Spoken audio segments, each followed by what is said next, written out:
Primeira aula do curso A Arte de Falar em Público.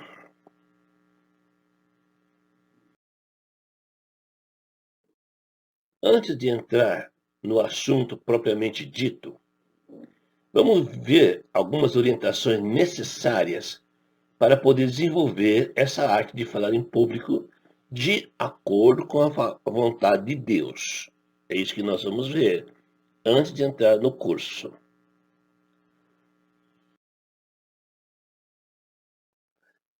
Quem está à frente de trabalho tem que tomar muito cuidado, porque é alvo para uso de Satanás. Às vezes, ele vai te perseguir. Às vezes, ele vai oferecer algo atraente, como ofereceu para Eva. Temos que ficar muito atentos nessa obra de Deus, porque podemos cair nas garras de Satanás. Atos capítulo 5, versículo 3, disse então Pedro: Ananias, Ananias, por que encheu Satanás o teu coração? Que tombo, hein? Que queda! Paulo, apóstolo, se exercitava para não ser usado por Satanás. Muitos exercícios.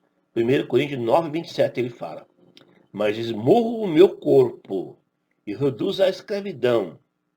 Reduz o meu corpo, reduz a escravidão.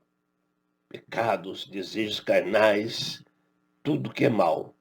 Para, tendo que pregado a outros, não venha eu mesmo ser desqualificado. Então ele tinha uma guerra com seu próprio corpo, para não ser desqualificado por tudo que ele tinha pregado.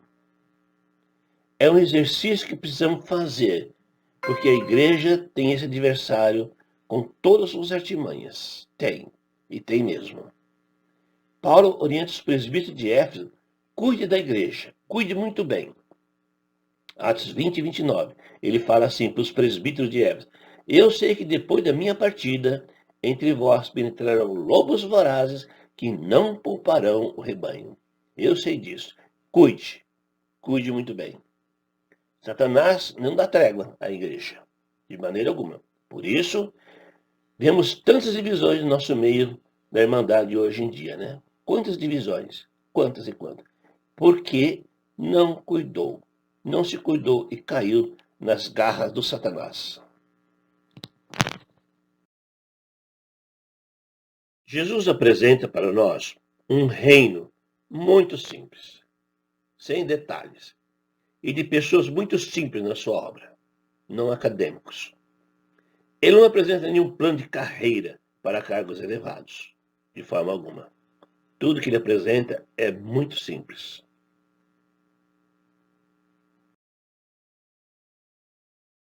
Por essa razão, então, Jesus chamou pessoas simples para a sua obra. Em 1 Coríntios capítulo 1, 26 a 29, os coríntios, gregos, eles davam destaques à filosofia, sabedorias humanas. E Paulo fala assim para os irmãos de Corinto: irmãos, reparai na vossa vocação. Reparem na vossa vocação. Vocês são homens simples, visto que não foram escolhidos muitos sábios segundo a carne. Então, na igreja de Corinto não tinha acadêmicos, nem muitos poderosos, nem muitos de nobre nascimento. Pelo contrário, Deus escolheu as coisas loucas do mundo para envergonhar os sábios. Escolheu as coisas fracas do mundo para envergonhar os fortes. E Deus escolheu as coisas humildes do mundo e as desprezadas e aquelas que não são, para reduzir a nada as que são, a fim de que ninguém se vanglorie na presença de Deus. A fim de que ninguém se vanglorie na presença de Deus, porque em coisas humildes e simples não tem como se gloriar. Veja o exemplo, Atos 4:13. Ao ver a intrepidez de Pedro e João, sabendo que eram homens iletrados e incultos, admiraram-se e reconheceram que haviam eles estado com Jesus. Eles sabiam que Pedro e João eram pescadores na Galileia, homens analfabetos, e admiraram esses homens que estavam falando na língua deles. Deus escolhe as coisas simples para envergonhar os fortes. Jesus não iniciou nenhuma academia de oradores famosos, de forma alguma. como nenhum acadêmico de destaques. Olha, fulano, olha só quem é o fulano nosso aqui. Ele escolheu um reino muito simples de pessoas simples. Esse é o destaque de Jesus Cristo. E é isso que nós temos que ter consciência e entender isto muito bem. Jesus propôs que tipo de pessoas que ele quer na sua igreja. Que tipo de pessoas ele deseja na sua igreja. Ele propôs isto.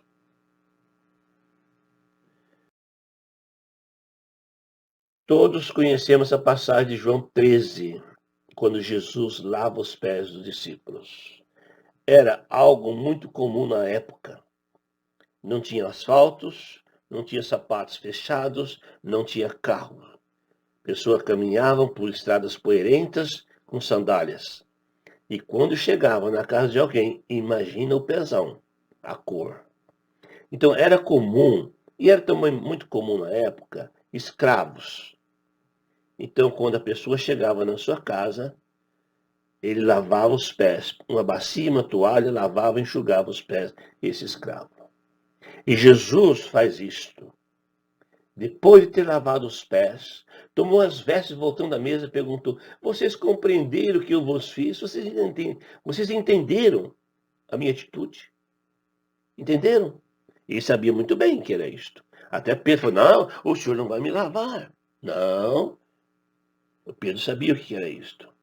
Jesus fala: vós me chamais o mestre e o Senhor, e dizeis bem, porque eu sou sim o enviado, sou filho de Deus. Ora, se eu sendo o Senhor e o mestre vos lavei os pés, também vós deveis lavar os pés uns dos outros. Essa era a função que ele estava passando aos discípulos. Porque eu vos dei o exemplo, para como eu vos fiz, passar vós também. Então, que tipo de homem ele quer na sua igreja? Pessoas que lavam os pés uns dos outros. Assim como eu fiz, passai vós também. Eu sou o dono da igreja, o cabeça da igreja, o fundador da igreja, e eu lavei os pés. Esse é o tipo de homem que ele quer na sua igreja. Agora, o que nós queremos? Cargos, títulos, posições? Aonde? O que é oferecido é uma bacia e uma toalha para servir no reino de Deus.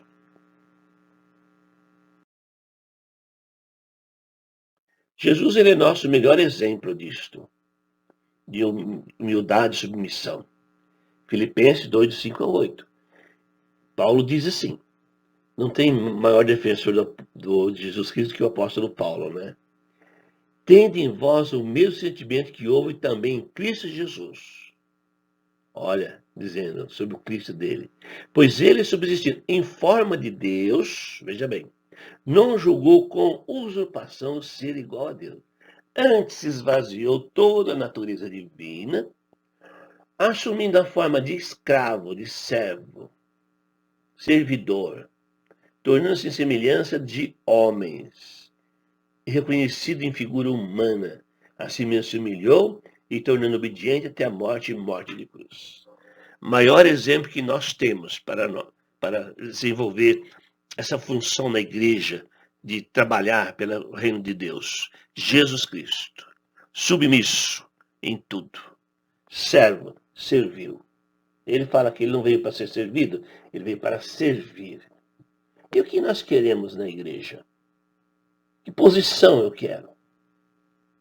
Se Jesus fez isto, humilde e submisso, deu exemplo para nós.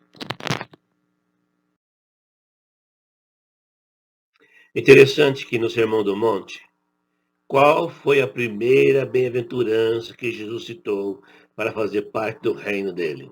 Qual foi? Mateus 5 e 3. Bem-aventurados os humildes de espírito, porque deles é o reino dos céus. Esse é o destaque de Jesus Cristo. Enquanto pessoas se preocupam com as aparências, né? Jesus está admirando os humildes, simples, no seu reino. A ideologia de Jesus e dos homens não conferem. Não tem como. Não tem como. Jesus tem uma outra ideologia. A admiração dele é por pessoas simples, pobres de espírito, pessoas que realmente é simples, humildes, mesmo em qualquer posição. Ele é simples. Jesus admira isto.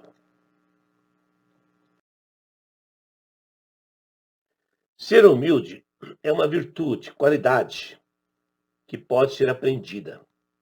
Em Filipenses 4, 11 e 12, o apóstolo Paulo fala assim, olha, digo isso não por causa da pobreza, porque aprendi, quer dizer, não caiu do céu, em pacotinho ali, abriu e conectou, não.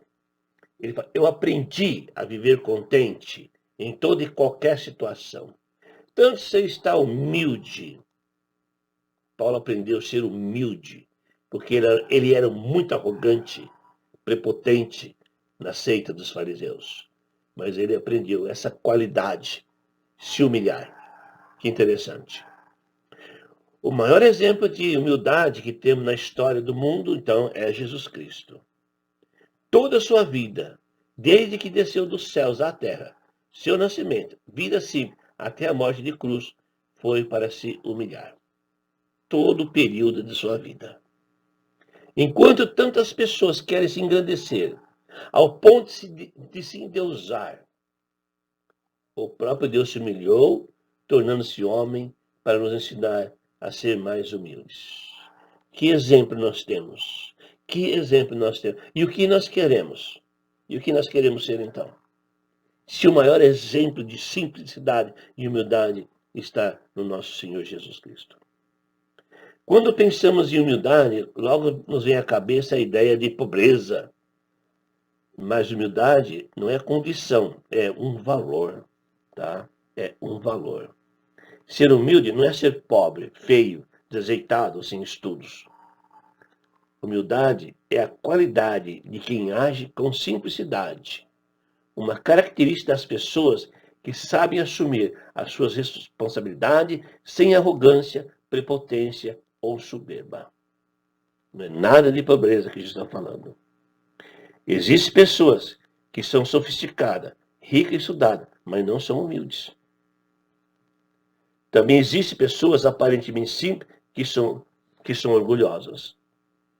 Então, ser humilde é uma qualidade que desenvolvemos em servir assim como Jesus serviu.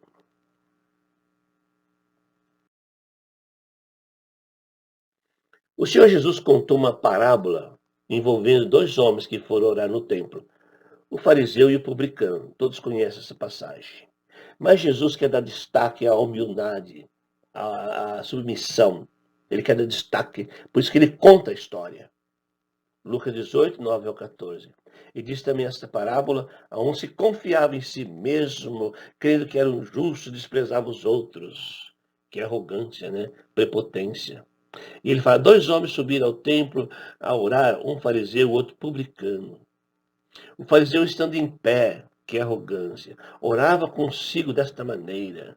Ó Deus, graças te dou, porque não sou como os demais homens, roubadores, injustos e adúlteros, e nem ainda como aquele publicano ali, tá vendo ali, ó? Olha lá para ele. Jejuo 2 vezes, eu como eu sou santo na semana, e dou de tudo quanto eu possuo. O Senhor entende, Senhor? O publicano, porém, estando em pé, olha como Jesus destaca agora. De longe, nem ainda queria levantar os olhos ao céu, mas batia no peito, dizendo, ó Deus, tenha misericórdia de mim, pecador. Que humildade, né? Isso é humildade. E ele era um homem rico. Ele era um publicano, cobrador de impostos. Digo-vos que este desceu justificado para a sua casa, e não aquele, porque qualquer que se exalta será humilhado, e qualquer que a si mesmo se humilha será exaltado. Jesus contou essa história, porque essa é a ideologia dele, a simplicidade em servi-lo. É isso que ele quer. Esse é o tipo de homem que ele quer na sua igreja.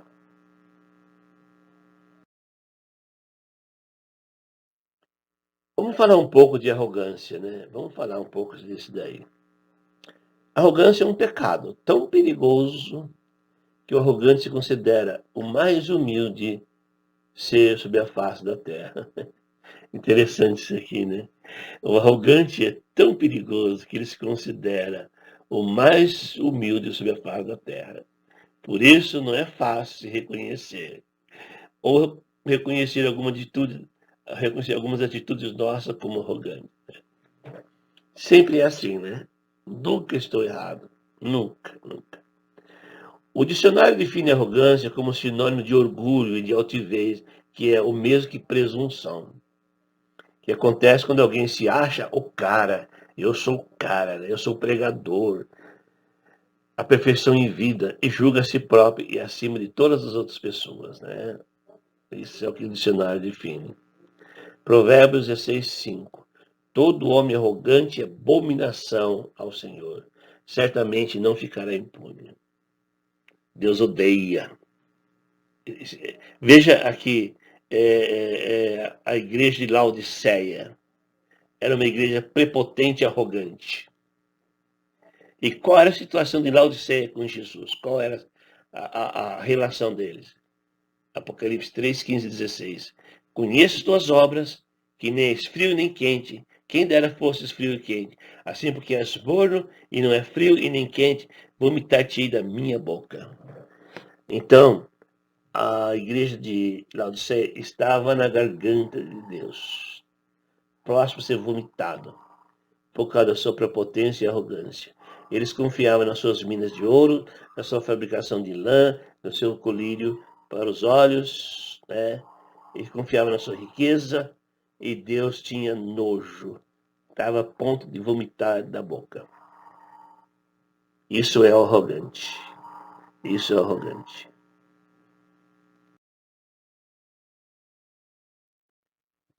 Humildade versus arrogância. A humildade é a primeira admiração de Jesus. E a arrogância é a primeira reprovação da palavra de Deus. Mateus 5:3. Bem-aventurados humildes de espírito, porque deles é o reino dos céus. Nós vimos que essa foi a primeira menção de Jesus ali no monte, né? Ele admirou os humildes de espírito. E Provérbios 6, 16, 19. Existem 7 coisas que o Deus eterno detesta e que não ele pode tolerar. Quem? Os olhos altivos, o arrogante, o prepotente e o presunçoso. Ele não tolera isto. Ele não tolera isto. Vai pagar, não vai ficar impune. Ele não vai ficar impune. Então, primeira reprovação de Deus aos nossos pecados, arrogância. Então, a proposta é divina, a escolha é nossa, né? Então, a admiração de Deus é por simplicidade. E o nojo dele é por arrogância. Então, fica de acordo com o cliente que ele prefere. Quero mostrar para vocês um lugar muito perigoso na igreja que podemos cair como pregadores. Vou mostrar para vocês. Essa peça aqui. Isso aqui não é bíblico. Isso aqui é coisa de homens. Muito cuidado com esse móvel na sua congregação. Ele é responsável por muitas brigas, disputas e divisões. Ele é. Sim. Muita disputa. Às vezes, ele é usado para ser autoridade de igreja. Eu sou autoridade aqui. Aqui eu que mando. Sobe ali e vira um gigante. É usado para aparecer e chamar atenção para si. Chamar atenção para si. E também é usado para julgar e condenar as pessoas. Ah, domingo eu vou subir naquele púlpito e eu vou falar do pecado das pessoas, né? Eu estou vendo muito cisco nos olhos das pessoas e não vejo os traves nos meus olhos, né? E deixe de dar honras e glórias a Deus e busca para si. Que lugar perigoso. Não é encontrado no Novo Testamento. Isso não é encontrado no Novo Testamento. A mais antiga referência conhecida ao termo púlpito, no que se refere à igreja, encontra-se aproximadamente no ano 250 depois de Cristo. Aí que apareceu essa peça aí criada pelos homens. Para os primeiros 2 séculos, os cristãos se reuniam principalmente nas casas ou outros locais privados. Não tinha essas pecinhas aí. Os prédios de igreja, como são conhecidos hoje, foram construídos somente a partir do 3º século. Então nada disso existia. Nada disso é bíblico. E isso é um perigo, porque existe muita disputa por esse local. Esquece que a obra não é dele, a obra é de Deus.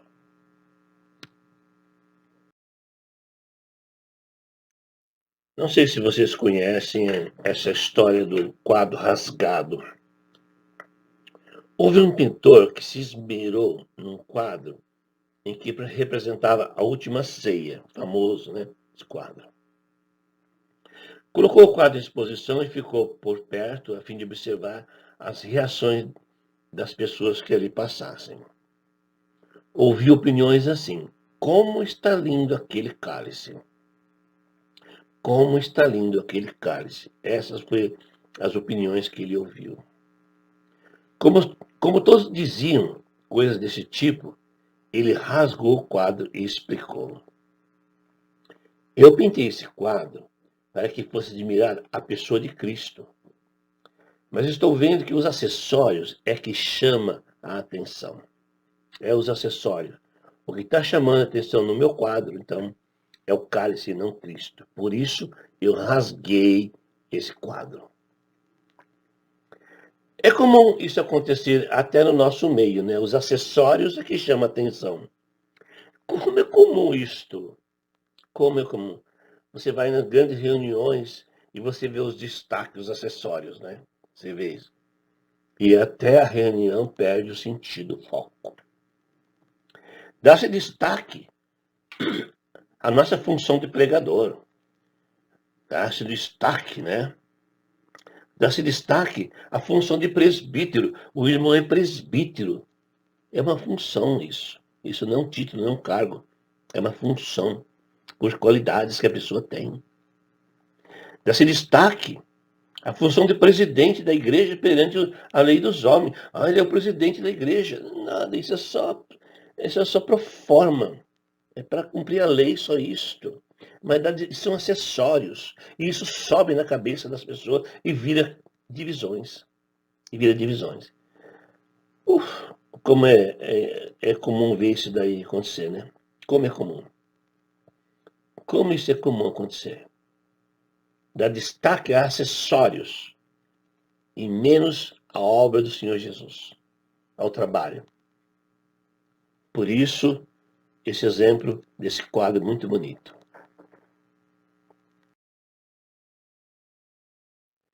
Como proceder para não receber destaques, ser acessório e receber glória dos homens?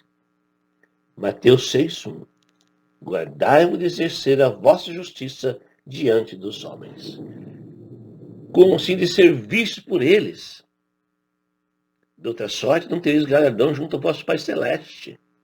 Quando nós recebemos qualquer glória, qualquer destaque que vem do homem para nós, e nós se gloriamos nisto, não temos galardão junto de Deus. Já recebemos aqui, em vida. É igual a oferta. Jesus falou assim, que não saiba a esquerda o que te deu a direita. Deus sabe, Deus conhece. Então, não é para mostrar, ó, a minha oferta já recebeu a recompensa. Então Jesus estava falando com os fariseus. Guardai-vos de exercer a vossa justiça diante dos homens, com o fim de ser visto por ele. Isso é muito comum hoje em dia, né? Os pregadores de mídia possam se aparecer, né? Não procure ser visto pelos homens. Mateus 23:5. Pratico, porém, todas as suas obras com o fim de ser visto dos homens, pois alega os seus filactérios e alonga as vossas franjas. Os filactérios ou tefilins eram pequenos rolos ou caixinha de couro que os judeus religiosos usavam presos na testa e no braço direito. Essas pequenas cápsulas continham 4 passagens da Torá, da lei, né? E o destaque era isto. O acessório era uma caixinha de couro na testa e fitas enroladas no braço. Olha que homem santo. Olha a santidade. Olha o homem de Deus.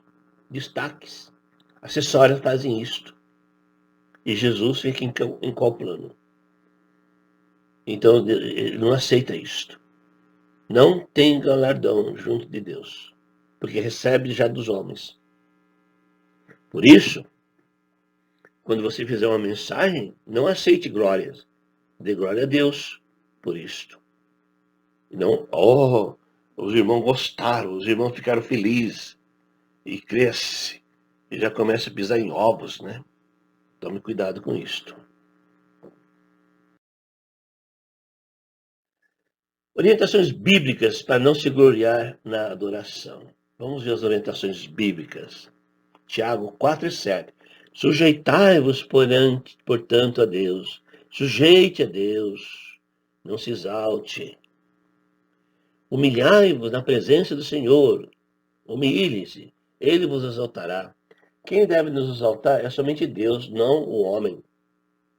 Não o homem, é Deus. 1 Pedro 1,6. Humilhai-vos, pois, debaixo da poderosa mão de Deus, para que ele vos exalte em tempo oportuno. Humilhe-se debaixo da mão dele, para que ele vos exalte.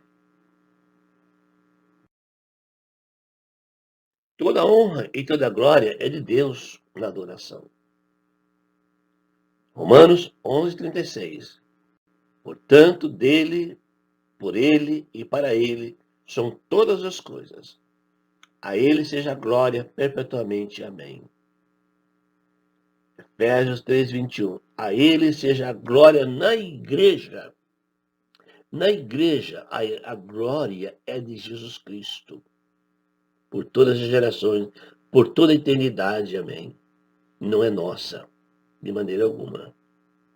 Quando nós pegamos para nós, causa divisões.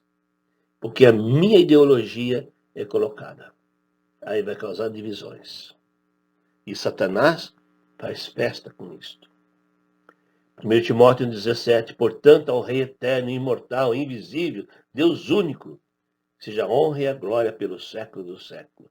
Somente ele merece isto. Apocalipse 4:11.